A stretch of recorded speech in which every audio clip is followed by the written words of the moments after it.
Good morning. Today is 27 January, the year 2017. I'm Dr. Dave Thompson, a volunteer at the Palm Springs Air Museum here in Palm Springs, California. As part of the Veterans History Project of the Library of Congress in Washington, D.C., we conduct interviews of veterans and civilians who participated in our country's military conflicts, especially World War II. Today, I'm here at the museum along with fellow volunteer Wilbur Ray and special guests Denise Scutter, John Scutter, and Muscoy Scutter. And today we have the honor and the privilege of hearing the story of First Lieutenant Floyd Scutter. Lieutenant Scutter was a B-17 pilot in the 8th Air Force during World War II, but unfortunately on a mission to Bremen crashed soon after takeoff in the English Midlands. Obviously, since the lieutenant's not here, we're going to have his brother, Bob, tell his story. Bob, really good to have you here. Thank you very much. Very nice of you to be doing this. Okay, well, it's our pleasure. Okay, Bob. First of all, would you please state and spell Floyd's full name for us? Floyd was F-L-O-Y-D, and Otto is his middle name, O-T-T-O. And last name is S-C-U-D-D-E-R. Okay. So did you guys eat lots of potato chips when you were a kid? Well, we didn't know anything about Laura Scudder's potato chips until we got here in California. And where was Floyd born? He was born in Indianapolis at home. We lived at 415 North Chester Avenue on the east side of Indianapolis. Okay. Yeah. And has that neighborhood changed much over the years? Oh, yes. Yeah. Well, the houses are still there, but they're not in good shape. Not like they were, no, yeah. No. Yeah. And so when was he born? He was born in October the 28th in 1922. Which would have made him. He was 2 years younger than I. And how old are you? How old am I now? Oh, I'm 96. 96. Maybe a couple of months. Well, you look great. You look great. And what was your father's name? He was Floyd O. Scutter. Okay. Floyd Otto Scutter. So my brother was a junior. Yeah. And he was the fourth child. I had two older sisters, and then there was myself and Floyd. And what are the other kids' names? Eleanor was my oldest sister, and Marjorie, she was my next sister, and Floyd had another name. All the kids in the neighborhood called him Squirt because he was small. Oh. He was always kind of small, so he carried that name clear up to in high school. Are any of your sisters still alive? No, they died, but they all died in their 90s. Oh, they did? Yeah. Okay, well, that's good genes there. So what did your dad do? My dad was a milkman. Delivering milk by horse. Yeah. Wagon, of course. I remember I went around with my grandfather in Evansville. He delivered ice. Yeah. Big chunks of ice and could run up the stairs with that stuff, and he was in really good shape. But with the horse and wagon. And then when it came winter, then they delivered coal. Oh, yeah. That's where our ice and coal companies did. What was you remember the name of the milk company that he? Polk Milk Company. P-O-L-K-S. Polk's.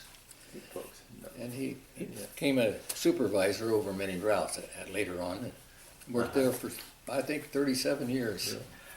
And how did his family end up in Indiana? Do you know in the old country where they all came from? We came over just a little later than the Mayflower in 1638. From England? From England, oh. Kent area. Kent, okay, yeah. So on my mother's side, they came over in 1880, Germany. From Germany. Yeah. What was your mother's name and her maiden name? Lola Bremer. Bremer, okay, yeah. I wonder if Floyd got a chance to go over around that Kent area where your relatives were when he We was in didn't even England? know it. We didn't know Didn't know anything it about at the the time, genealogy at the time. then until I started working on it. I Yeah. see. Yeah. Okay. Was your family very religious? Did you go to church a lot when you were growing up? All us kids went to church, but my parents never went to church. Where Yeah. did you go? Where did you We kids went to go? a Baptist church, and then I got a little older. I wanted to go where some of my friends were going to the Methodist church, so move around. Now, you grew up, I'm assuming, during the Depression. What was that like for you and your family? Well, my father worked all the way through the Depression, but we didn't have a lot of money because I can remember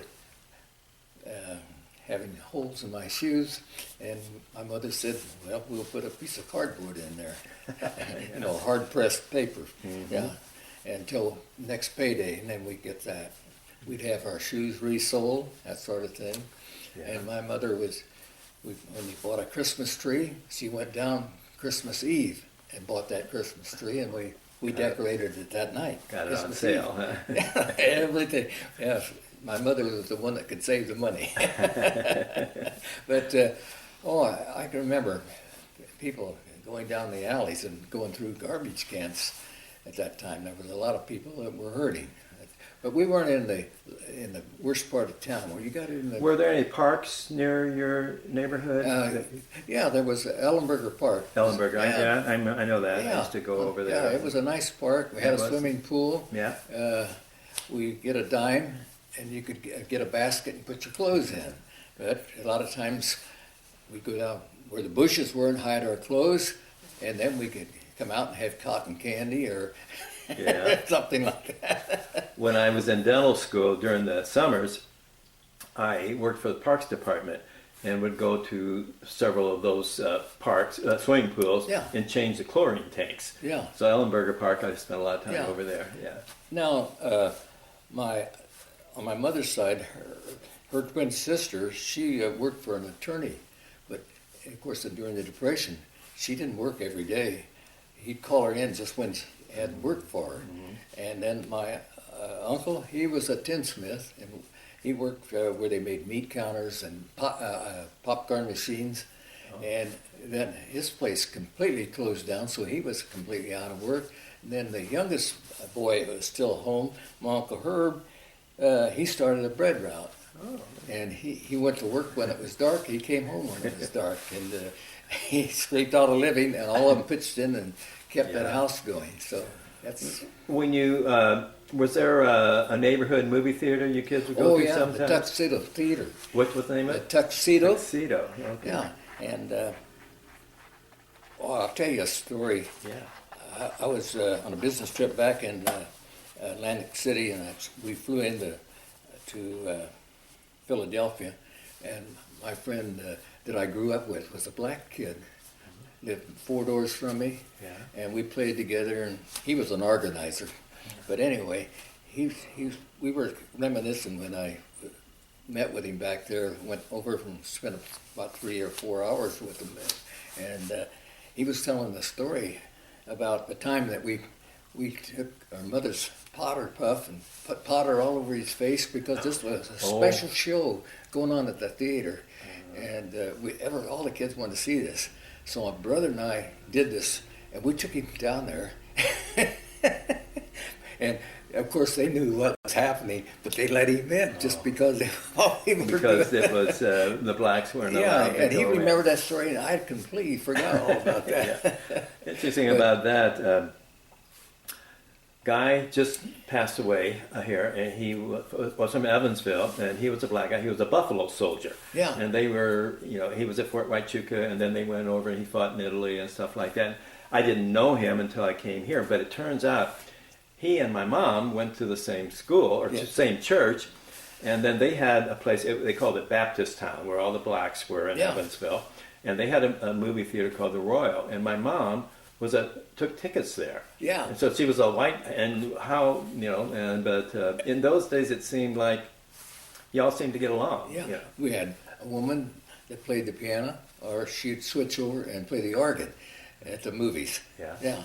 And my first job that I had was passing out once a month we'd pass out these cards that had all the different shows on, and we got 3 passes for that, so we could go to the theater free. Yeah. Oh, that's neat. So what did you kids do for fun when you were growing up? Oh, for fun, we did everything. Of course, hide and go seek, kick the can, and duck on Davy, and we played baseball in our backyard because we didn't have a garage in the backyard, so we played baseball back there. We had a hoop in the back of one of the garages, so we played basketball. And Howard, the black fella, and the grade school I went to was 58, and he was the smartest kid in the school. And so he was always organizing. So we had when the Olympics came along, we had Olympic games, and all the kids and the girls participated in them. I can remember one of the girls, she was faster than any other boys. We flew kites at a certain time of the year. We played marbles. As soon as the snow melted, we started playing marbles, spinning tops. Now tell me about your marble games. Playing for keeps. Keeps, yeah. Oh, that's you learn the hard way. And we had there was the cup tooth. One, you draw a circle in the dirt and you put them in and you try and knock them out. Knock those marbles out. Or another we call track ups, where you one guy throw a marble out and then you try and hit him and then he try and hit you. Yeah. What else do we play? Anything else? I think Did you like sports when you were growing up? Oh yeah. Hard, like I say, hard organized. We played the kids from over at Christian Park. Yeah. They had we called them gangs. Our gang would play their gang. Yeah. And yeah. So where'd you guys go to grade school? We went to 58. Public school 58. Yeah, it's 58. Yeah, okay. How far was that from your house? That was about 5 blocks. Oh, okay. Yeah, and those are small blocks. Those are not long. But we went home every day for lunch. My mother always had soup or something like that, For Do you remember any of your teachers from grade school? Oh, remember a lot of them. Yeah, Mrs. Dixon was my first grade school teacher, and Mrs. Helmer. We got to junior high. Mrs. English, Mrs. Newsom, Mrs. Barrow, Mrs. Helmer. See, that's all the teachers. Oh, Mr. Patterson, he was for woodworking and print shop. So that was those fellas. Our principal was Mr. Anderson, and then I had Mrs. Whitaker. She was about the 5th grade, I think, and I had Mrs. Lynch. She was maybe the 4th grade. I don't remember anymore. Oh, Ramsey was one, but that's about all of mine remember. Do you remember the first car your family had? My dad had the Model T. Yeah. What's the first car you drove? I drove a Chevy. What year? Yeah, that was a 40C. That's not 40. 41. Be about 37. 37 Chevy. Yeah. 2-door, 4-door? It was this kind. 2-door or 4-door? Oh, it was a 4-door. 4-door. What color? Oh, gosh, I don't remember. And did Floyd drive also? Did he have a car? No, he never had a car. Okay. He wasn't married, Yeah. Where did you go to high school? Oh, Arsenal Technical High School. Oh, Tech, I imagine you've heard of that. I certainly have. That's one of the best schools in the United States. Yeah. We had 7,000 students, and you could take any subject you can think of. We had it because we had a large body of pupils. Yes. And we had 75 acres of land. We had a stream that ran through there, great for botany and bird watching and all that sort of thing. How far from your home was that? Oh, I'd say that was about 2.5 miles. So how would you get there? Streetcar. Streetcar. Yeah, Oh, with the streetcar. We had a bus line you could take, but it was cheaper to take the streetcar. Okay, yeah. And did you have favorite subjects in high school? Oh, well, I took shop because I'm dyslexic. And I didn't know what that word was when I was a kid, and they didn't. Nobody talked about it. I always had a problem with spelling and reading. Mm-hmm. I loved geography, history. Those were good subjects. I liked science when I got into it.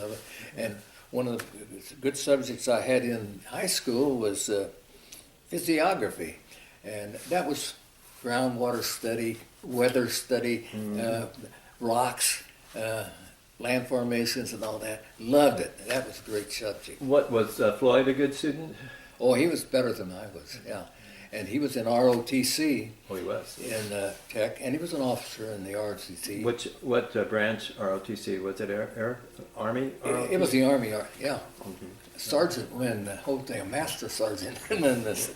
Was he always interested in aviation when he was a kid? Yes, he was, yeah. Because we used to go out to the airport this was right after the First World War. Yeah. And my dad would take us out there on maybe a hot night, a hot day and cool off ride out to the airport. So we went out there quite often, yeah. Did you guys ever get to go up in an airplane? No.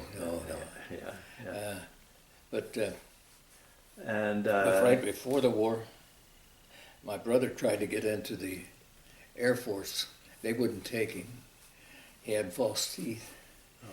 And so he and his buddy, and this was in 41, they thought, well, we'll go up to Canada and join. This was before December 7th? This was actually before December the 7th. Yeah. Oh, so. Yeah. And they had an accident. They were hitchhiking. And so they got about 30 miles north of Indianapolis, and that was kind of a pretty bad accident. And they weren't hurt, but they were shaken up. So they decided, well, we'll go on back home. So they came on back home. Yeah. And so December the 7th. Do you remember what you were doing? Oh, or what you guys were doing? I started my trade. I graduated from high school in 1939, in June. Oh, okay. And I went right to work the next day for a job shop. Well, I had a newspaper route. So did he. He had a paper route, and I had a paper route. Well, you know, you got up at 5:30 in the morning, deliver your papers. What paper was that? Indianapolis Star. Yeah, I remember. Still in business. Yeah. So. Well, let's back up to high school. Did either you or Floyd have any special girlfriends in high school? I didn't have any girlfriends. No. I had a girlfriend. My first date. I graduated from grade school, and I asked her to go to the show with me. I went to the show that one night. What was her name? And then I didn't go with a girl until after I got out of high school. Do you remember her name? Oh, Julia Renfrew. And what about Floyd? Did he have any special girlfriends that you know of? I don't think he did any dating, but I know the girls were all after him. So when did you drive during? Did either of you drive during high school? No, didn't have a car. Always you went on the streetcar. So other than going to the movies, did you have a place, a restaurant or something your kids would hang out at? Oh, we go to the Emerson Theater out in Irvington. Mm-hmm. Stop in on a cold night and get 5 hamburgers. See, what was the 5 hamburgers? I think it was what was the name? It was a nickel a piece. Was that like the White Castle or something? It wasn't a White Castle, no. It was just a. You don't remember the name of it? Some private. No, it was just a small place, one. Yeah. Stop in there and get hamburgers. Oh man, that was great. Coffee. Yeah. So you graduated in 39, and he graduated 41? Yeah. He graduated 41. Yeah. And so again, okay, we're backing up, we're going up. Okay, so you got a job when you got out. He worked, he worked when he got out, he worked for, I got him a job where I was working, and then he moved on over to Allison Engineering, where Allison was building the motors for airplanes at that time. Right. Yeah. Now, did you guys, obviously he was wanting to get into the service.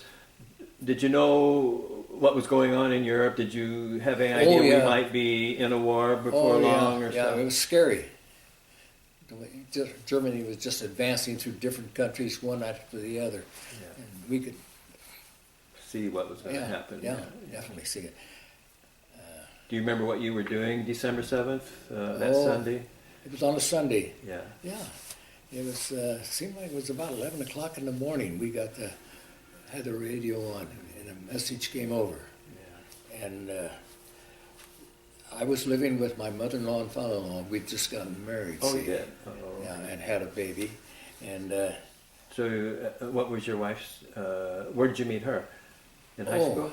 Baptist Church, Young People's Organization, BYPU they called it. What was her name and her maiden name? Oh, Martha Louise Wood. What did her father do? Her father sold Bibles and church supplies, and then he got into the selling intercom systems, Executone, which I think it's Verizon today. They kept gobbling up these companies. He had the franchise for the state of Indiana for Executone. But Pearl Harbor, on that day, we had a naval officer staying at the house. He was a guest, and he called Washington right away. So when Pearl Harbor was hit, to report in, and they said, "Come take the first plane out of Indianapolis." He had his car there, so I figured out my brother could help. So my brother drove his car back to Washington for him, and he flew on out right back to Washington. And where were you? You were married. Where were you living when you were married at that time?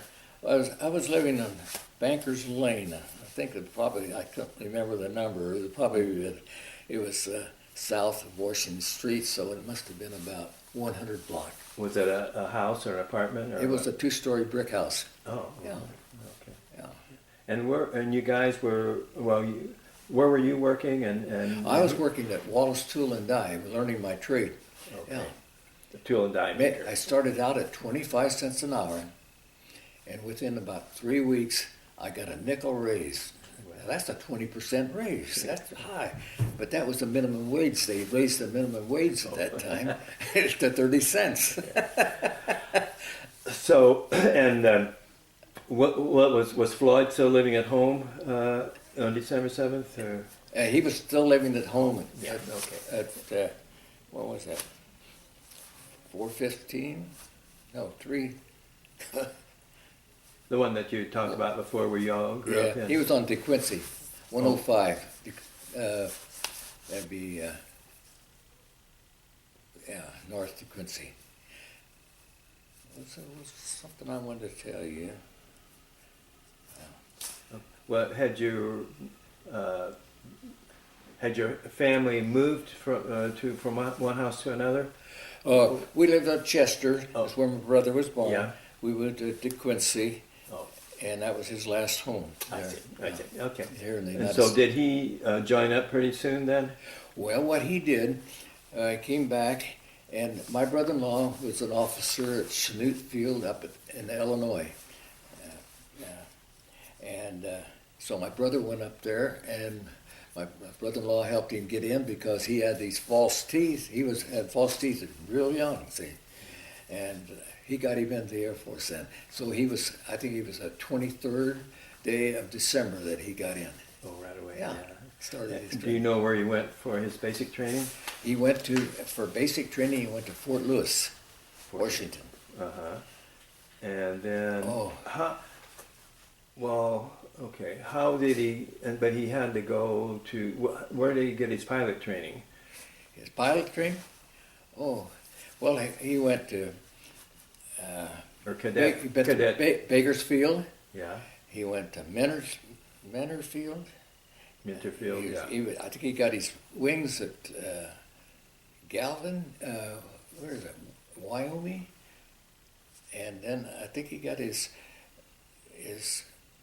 to be a lieutenant, was he? Maybe the wings might have, Roswell, New Mexico. Oh, Roswell, yeah. Well, is it,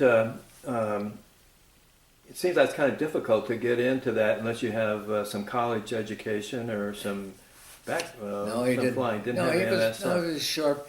He went to, like in the summertime, he went to 2 weeks out to Florida. Of course, he had been in the ROTC. Yeah, all that time. That probably helped. I think that all helped. That probably because- helped get him because he in. was Yeah. much of a military type. Yeah, and then he probably had an aptitude test or something, and they figured that he could possibly be a good pilot. Yeah. Went to that route. Yeah, I see. Okay. Yeah. Did But he played ball on the Tech high school team, baseball. And were the Indianapolis Indians there then, the Yeah. baseball team? Yeah. Did you ever go out to any of those games? Yeah, and there was one player, I can Victory still Field. remember his name, Who was that? Sigafus. Have you ever heard that name? That's an odd name. It is. Sigafus.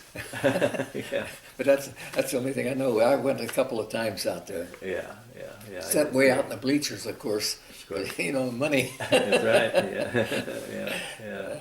But, So, did he get home very often after he went into the service? God, came home once. Yeah, and then from there, he went on over. Yeah. Did he write home very much? Oh yeah, I've got stacks of letters from my sisters, aunts, and grandmother, and myself, and Martha. Did flying come easy to him? Or did he ever say? Well, he said, I asked in a letter if he was scared.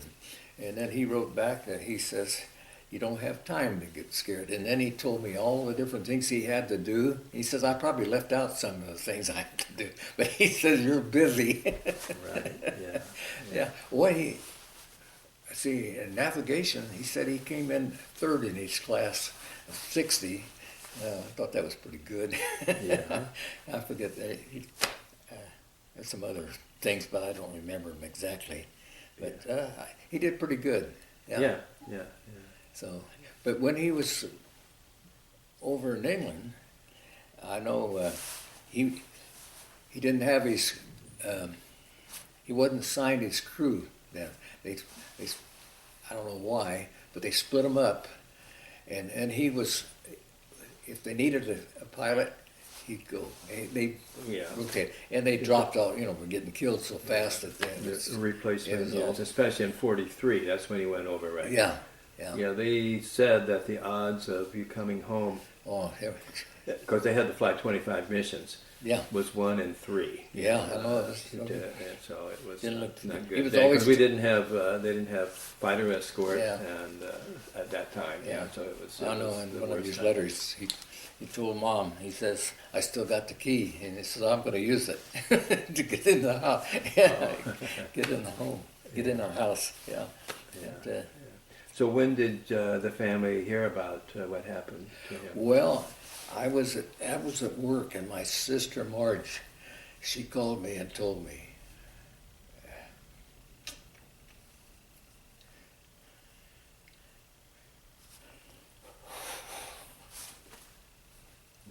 Yeah. So that was about how long after he actually went down? Well, in a couple of weeks. He was killed his birthday he turned 21 on the 28th of October, and he was killed November the 13th, 1943. Yeah. And so I just took off my apron and went on home. Yeah. And then I think you had a memorial service for him? Yes, we did, yeah. And then we brought his body back. He was buried over there. And then I think it was, about 10 years later, my mother and dad had him brought back, and he's buried out on East Washington Street. What cemetery is he? I can't remember. Yeah. And how did your folks take it? Oh, that was hard. Yeah. You got so many things that remind you. Yeah. It's just very difficult for quite a few years. Yeah. Did your parents live for a long time?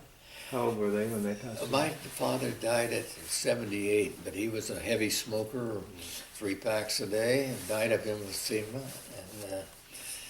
And he lived to 78. Mother lived to 93. She was living in Florida. My sister and her husband had retired down there from International Harvester in Indianapolis. And so my mother moved down there, and she had a trailer, a home, trailer home. Yeah. And so she lived a long life. And my mother was, she took care of us 4 kids, did a beautiful job. fed us well, well-balanced diet. That's one thing she did. Okay, so now you during the war, you were still working in tool and die. What were you working on basically? Well, I was just pointed out on one of the airplanes. You know, the 3-hub and the 4-hub. I made gauges for those. Oh, you did? Yeah, and checking everything on them. Oh, I see. Yeah. And we made gauges. We made dies. We made for the blitz scan that handle. Worked on that one, I remember. Yeah. Oh, all those years, there's so many ball bearings. I made retainer ring dies for many different sizes. For New Departure, I think was the name of the company. I think they're up in Chicago. And made casings for shells. And just through the years, you made so many different things. But eventually you went into the army. Did you Well, the war was over in. August, I believe it was. Yeah, August, late in August. 45, yeah. Within a week, I got a notice. I had to go down and be examined. And I was in, I think, September the 12th. I was in then, and then I got out about the 25th of. That was 45. 45. I went in 45, and then I got out in 46 in July. So you're about almost a year then. Yeah, 10 months. I've had. So where did you go? I went to Camp Atterbury there in Indiana, inducted there, then took the train across to Washington, to Tacoma, Washington, and Fort Lewis. Oh, okay. Rained every day but one. And one day I saw the mountain. I couldn't believe there was that mountain that big. Right, yeah.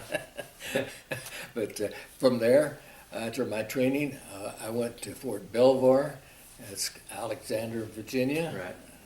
Walk over to Mount Vernon from the camp for the fort. Yeah, and I took map making there, and then from there I went to Columbus, Indiana, Columbus, Ohio, to a depot there, and we serviced and learned about servicing all the surveying things. I can't even think of what you call them now. What you look through. Oh, what do you call telescopes and it? things like that? Yeah, it's like a telescope. Yeah, put crosshairs, the spider, we'd use black widow spider things. Oh, the sights. Put the crosshairs in them. Oh, I see. All kinds of stuff. But I was only in there just a short So time. were you using your skills? Didn't use my skills at all. Not at all. No, not at all. None for that, Yeah. yeah. So anyway, I thought that was kind of stupid. We had so many men that were in the service. We had millions of men, people in the service. And then they were, as soon as the war was over, they discharged them, and then they put me in there. That's expensive. Yeah, I don't know. Yeah. And you were married. Were you married at the time you went into the service then? Oh yeah, I was. Now, did your wife? I had 2 children. Did they go with you? Oh no. Yeah. And so what were they were in Indianapolis, I guess? Yeah, they stayed in Indianapolis. In that 2-story brick? No. We had bought a home there in 42. We bought a home. Where was that? They weren't building any more homes. What street was that on? Oh, that was on 11th, on the east side of. We were just 4 houses east of Shaylin Avenue on 11th. Mm-hmm. I know about where that is. 7100. Yeah, that's nice. So you had 2 children. So how many children do you have altogether? Just 2. 2. Yeah, Okay. 2 boys. 2 boys. Yeah. And what are their names? That's Bob and John. So, John, what do you remember about growing up with this guy here? Oh, well, so I did, my first memories were arriving in San Diego after the war. And let's see, I was like 3 or 4 years old. Yeah. Okay. And we stayed we were at a trailer court, and Did you drive out? Yeah. trailer? Dad and Mom drove out, Yeah. like the longest trailer, Right, seal yeah, I and know. everything like that. Yeah. And we stayed at the trailer court. I remember distinctly there was a golf course there. There was a driving range, and I'd make a $1 a bucket for the balls. So that was great. And, because I spent it on candy. I remember that, and then we were at a military housing project up on the mesa in San Diego, and all the military families, you could eventually move out of trailers and move into military housing. So had you moved permanently to San Diego then, your family? No, Oh, you were just no. visiting? This is just starting in California, Yeah. and then I remember we moved up to Ontario, California, and then a few years later we moved to Upland. In 1952 we moved into one of Upland's first tract homes on Green Tree Road in Upland. Oh, And but it- so when you got out of service, did you come to California for a new job or what? No, I went back to work for the job shop that I started with. I Yeah. worked there until 1947. Okay. Yeah. And then what? And then in August of 47, we drove out to California. But why? Why did you come out here? Well, politics were pretty corrupt in Indianapolis. And we had a big family, and in those days, you had to go over and see this person, and if you didn't get over, they'd say, well, how come you haven't been over, or something like that. And you spent a lot of time with your family instead of your wife and your own children. So we didn't like the politics there. So, okay, when you came back, were you working for the same place? Yes, I worked for the same place. Yeah. Okay. And I know Mr. Wallace, he just he begged me to stay, but he said, there's great possibilities, but I said no. We but it changed your life.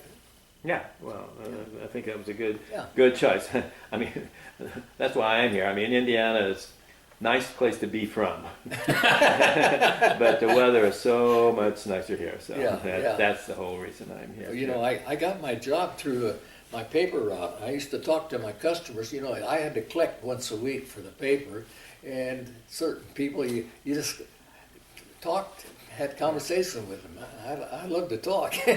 So when you came to San Diego, you got a job right away? Did you have one lined up before you came out? Oh, I went to work for the aircraft company, Convair. Convair, yeah. And I couldn't get a job as a die maker, so I took a job as a machinist. Worked for that for a while, just for probably 2 months. And then a fellow in the trailer park where I was staying, he was a Fuller brush man. I don't know if you've ever heard of those people. Oh yeah. Red Skelton was one in an old movie. Yeah, that's right. Well, he talked me into selling Fuller brushes, so I sold Fuller brushes for 2 years. I made better than I could make there at Convair. And Are Fuller brushes really good? they are, the best you could get. Anyway, I had an accident on Highway 1. That's the main highway down there in San Diego, and I always had to make a left turn to get Linda Vista where we were living, and it was dangerous because they didn't have a turn lane in those days, and I saw this car coming, and I pressed on the gas to get away because I was making this turn there, and I was just sitting there, and I could see he was going to hit me, so I got hit on this side of the car. Well, I was way ahead because I had stepped on the gas and moved out. And so I came back to see if anybody was hurt in the car. Everybody's okay. Well, just while I was talking to them, and I got hit on the other side. Now the strange thing, Robert Taylor hit me, Robert Mitchum hit me, 2 movie stars, but they weren't movies. Neither one of them.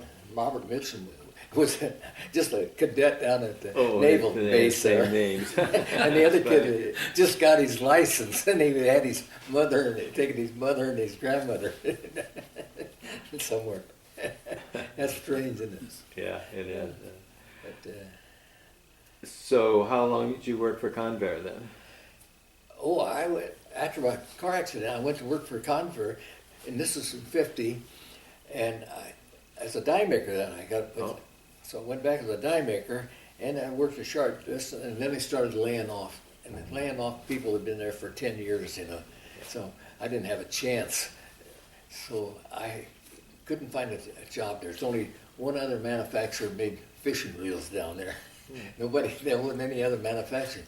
So had heard about some fellows that I'd worked with back east, and they had started a company up in Ontario.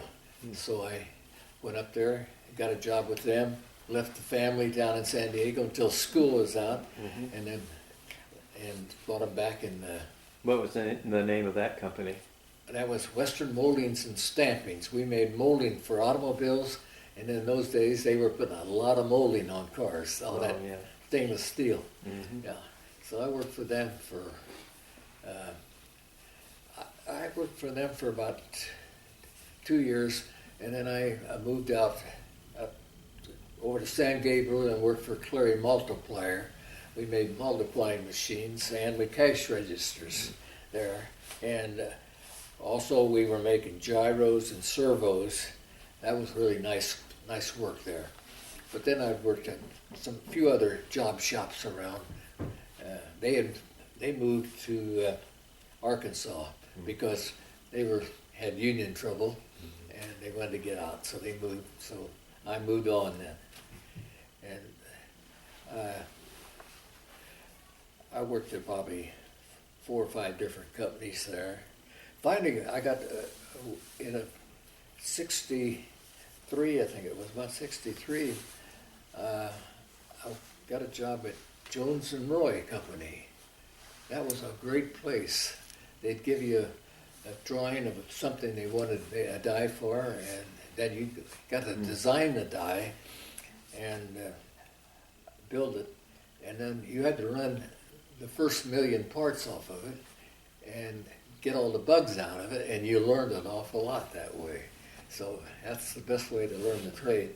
So I worked there up until '69. I remember my friend Fred Holt and we were talking to Vic Roy, he's the owner, and we kept talking to him about our trade with tool and die was very highly skilled trade, and here the carpenters and plumbers and all these other people, they were making so much more than die makers. And we talked to him for, off and on.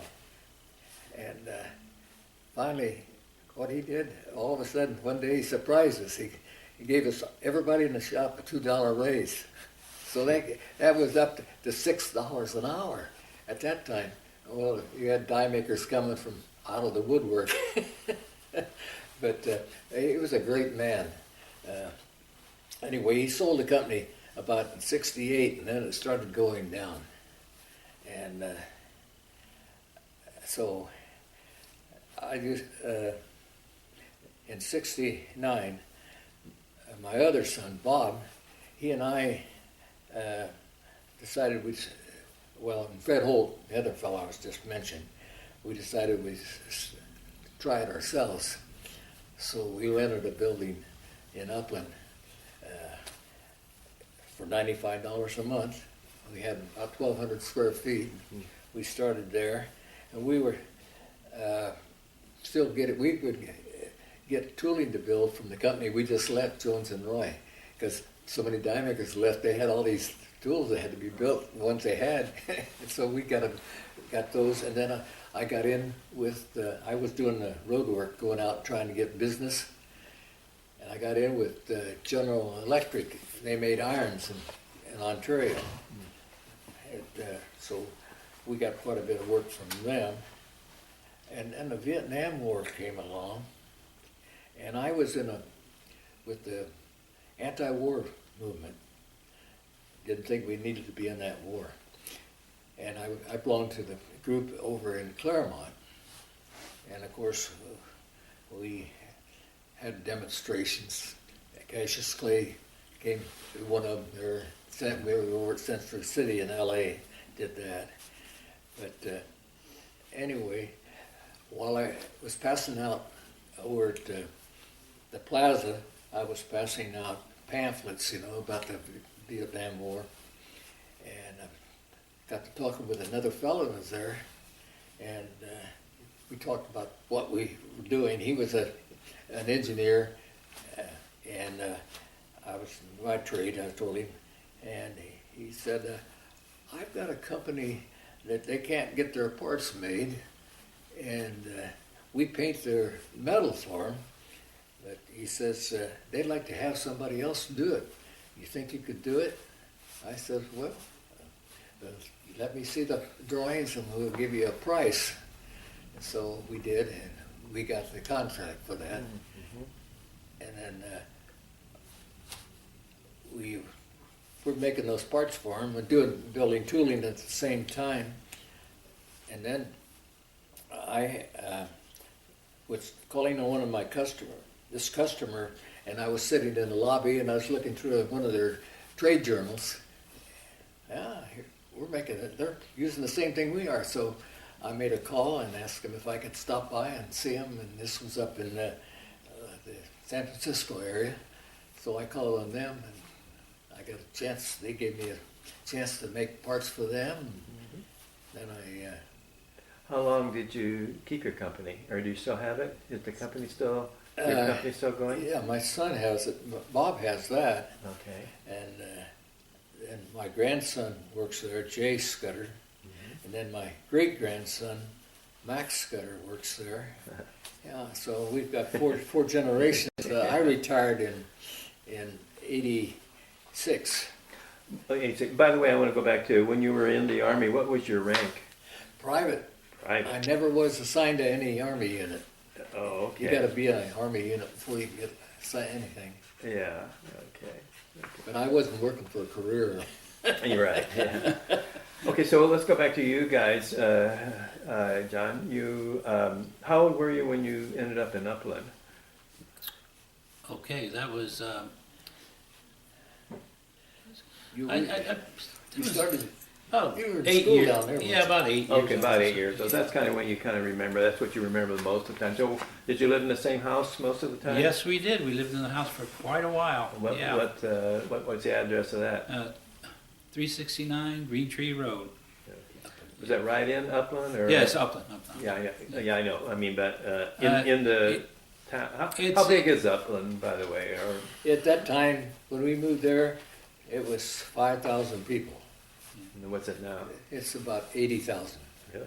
See, the important thing was when we moved into that house, that was before the 10 freeway went in. So I got to see, as a kid, seeing that freeway being built.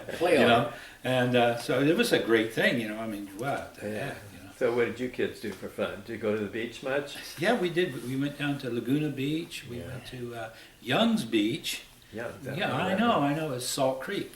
Oh. What's that hotel there? Close to Dana The Point. Ritz-Carlton is right Oh, the right. beach that we went to. Okay, I see. And $1 a night. yeah, Camping. he remembers Camping. that. Yeah. And then we went up to Baldy, went to Baldy Village, did a lot of hiking up there, and I was in scouting a little bit. And Where did you go to high school? Upland High School. Upland High School. Did you play any sports there? Yeah, I did. Football for the first year, and then they wanted me to play track. I mean, they wanted me to do wrestling, but I thought, Jesus, I was exhausted playing in the summertime. I was like, oh no, that wasn't for me. Did you have odd jobs growing up? Yeah, I had grass cutting grass and stuff like that, and then I finally, when I was in, started going to college a little bit, junior college. I was a bus driver for Chafee and everything like that. Is that where you went to? Did you go to Chafee? No, I went to Upland. But I worked as a bus driver while I was in junior college. Junior Chafee college. Junior College, yeah. And that was so I learned how to double shift. It wasn't just I mean, they always gave me the oldest bus they had. All the rest were automatic and everything like that. But I learned the hard stuff. So that was fun. Now so your brothers and sisters. What are their names again? Bob Scutter. Yeah. That was my brother. And you have sisters too? No, that's a two. No That's sisters correct. at all. Okay. And as I was growing up, I during college, I was just like, okay, I'm going to join the Air Force. And in '66. So I was in the Air Force, Oh, you did? stationed in Rome, New York. Yeah. And just as an aside, I'd been there for like 3 years, and it was a SAC base, and they had military. I mean, they had the atomic bombs and stuff like that. But I didn't know that Griffiths Air Force Base was the largest depository of nuclear bombs in the United States. And all the time when I was there, I didn't know that. You didn't know that. Yeah. And so, we went back to the base later, and it was like I couldn't recognize anything there. They had put an industrial park there. And I So thought, what was your MOS or what? I were you was doing? a medic. Oh. A medic. You it was like I had this choice. You could be police or work in the kitchen or be a medic. So that's all they gave me as a choice there. Yeah. And so, and then, how long you guys been married? Legally, 12 or 13 years, we don't care. Yeah. We've been best friends for over 40. Wow. Okay. Where did you meet? We met through a friend over 40 years ago. And I grew up at the house behind him where the two of us live now. Oh, is that right? Oh, okay. So you. And I'm a California girl, born and raised. Born and raised. Okay. So, what did you think about this Indiana stock coming into your neighborhood? Well, my mother is from Argus, Indiana, and my father was from West Virginia. Okay. So I have the Indiana blood in me, I guess you'd call it. I guess so. And my dad was a welder for Kaiser Steel. My mom worked for Kaiser Hospital for most of my life, till the plant closed. And what did you do after high school? Bounced around working different things, and then I became a licensed machinist and injection molder for rubber and plastic for Deutsch Engineering. And then I quit doing that, about 20 years ago, I guess. So what do you guys do to occupy your time these days?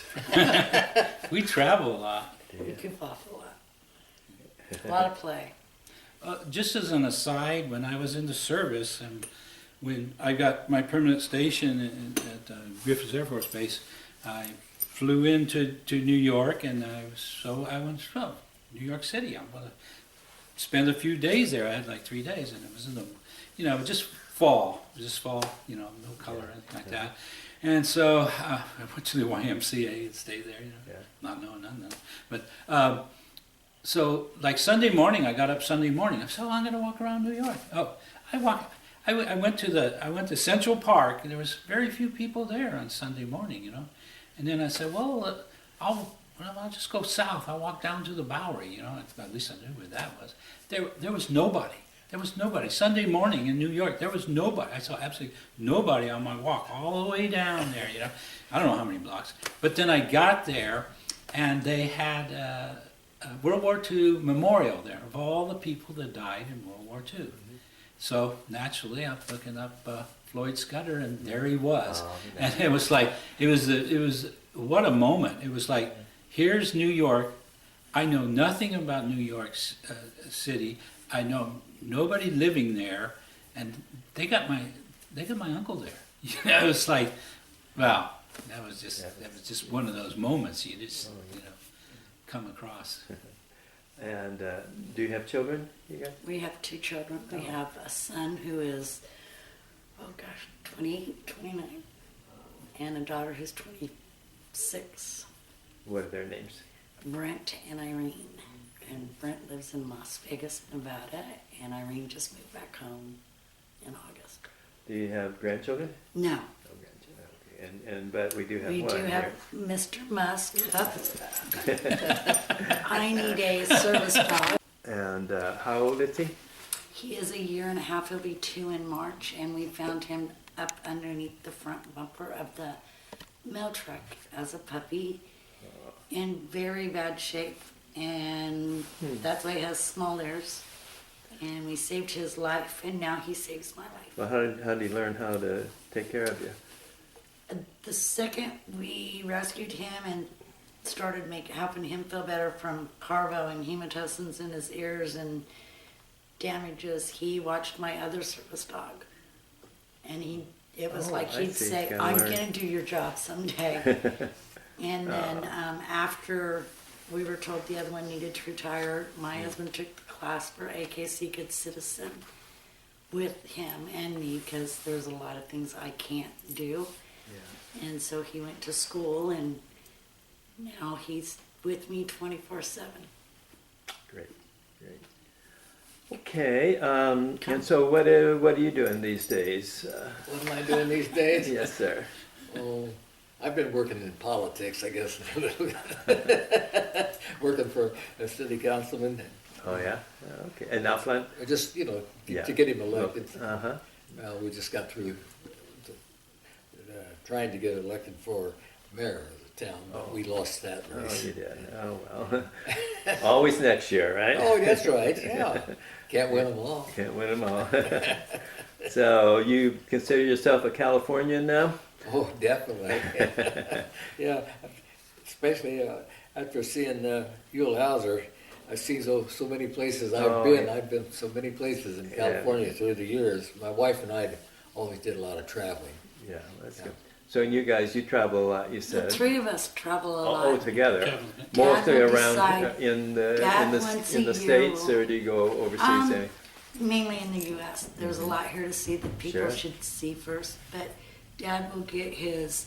We should go to Death Valley to see the wildflowers. Oh, okay. And we got bombed by the military out in the middle of nowhere. Oh, Near China Lake. China Lake. Oh, yeah, right. About 100 feet above us, something like that. It came right straight at us. But Yeah. Dad, at his age, I don't like him traveling alone, and it's no fun going alone. So he'll say, we'll go look at wildflowers, and we can be gone for a week or two sightseeing and goofing off. Or Sure.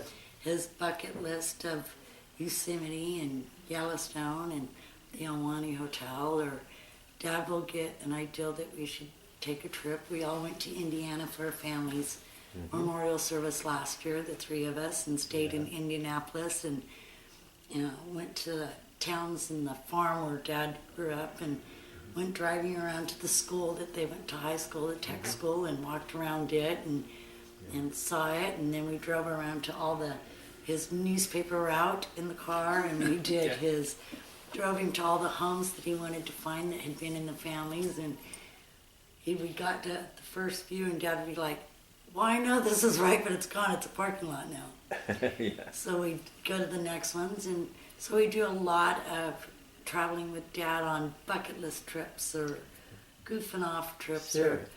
or go for a day with him and be gone for a week. Okay, well, I think we might be getting close to wrap up. Any parting thoughts? I Kat? would like to say thank you for the opportunity and the time that you took to do this for us. Sure. It's Mom's been gone now for 9 years in November, and this is something I've been wanting to do or get done and didn't know how to do until 2 years ago. John and I came to Palm Springs and came to the museum on our anniversary.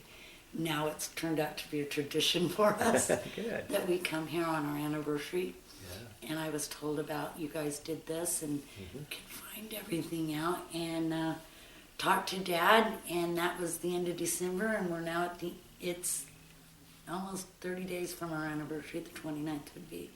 And now we have Dad here, so thank you guys for Well, Yeah, really. doing this You're- quickly and you're doing welcome. this for people. And yeah. I brought back some memories that I've heard over the years, so thank you guys for what you do. Yeah, I can't thank you enough for this. you're- This- One of the things, I hope this isn't too hard for you, but I always at the end ask people that I've interviewed who I think have some insight that can help other people.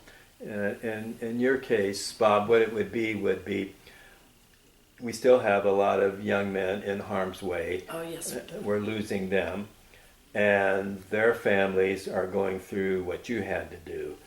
If you had any advice for any of those, how to deal with that?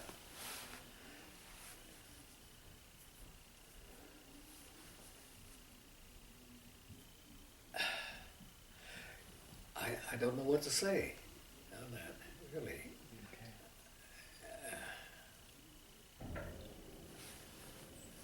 You obviously survived and survived very well, and I know it was you went through a horrible time, but some people just never get over something like that. But obviously you did to a certain extent. It takes a while to get over that, but you go on living your life, you're involved in many different things, so that helps you a lot. Yeah. Okay, well, I want to thank you guys. I want to thank you. Stay where you are.